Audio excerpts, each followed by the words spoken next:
కాంత్ రాణా చిత్రంపై రోజుకో వార్త బయటికొస్తోంది. తాజాగా ఈ చిత్రం నుంచి దీపికా పదుకొనే తప్పుకుందని, ఆమె ప్లేస్ లో అసిన్ చేరిందని హాట్ గాసిప్ కాలీవుడ్ లో ప్రచారం జరుగుతుంది. అయితే దీపికాకు ఈ చిత్రం నుంచి తప్పుకునేదే ప్రాబ్లం ఏమొచ్చింది? Watch the story.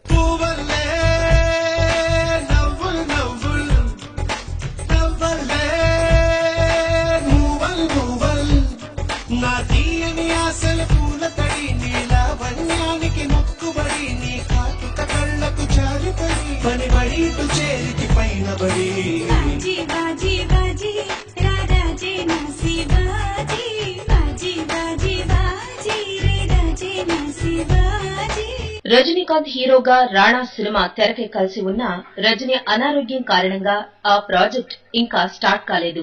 ఈ చిత్రంలో హీరోయిన్ గా దీపికా పదుకొనేను ఎంపిక చేశారు. అంతేకాదు ఈ సినిమా ప్రారంభోత్సవంలో దీపిక హల్చల్ చేసింది. అయితే రాణా షూటింగ్ డిలే కావడంతో ఈ ప్రాజెక్టు నుంచి దీపికా పదుకొనే తప్పుకుందంటూ అనేక కథనాలు వినిపిస్తున్నాయి. ఈ టాల్ బ్యూటీ సైతం సినిమాపై ఇంట్రెస్ట్ తగ్గినట్లే వ్యవహరిస్తోంది.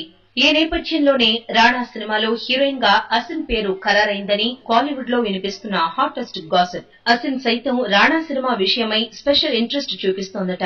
రజనీకాంత్ సరసన నటించే ఛాన్స్ వస్తే వదులుకోనంటోంది. ఇప్పటికే రజనీకాంత్ తో నటించాల్సి ఉన్నా వీలు కుదరలేదు.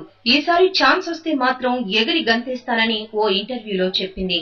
బాలీవుడ్ కెళ్లాక కాలీవుడ్ పై ఇంట్రెస్ట్ తగ్గించిన అసిన్ రాణా సినిమాతో కాలీవుడ్ లో మళ్లీ పాగా వేయాలని ప్లాన్ చేస్తోంది.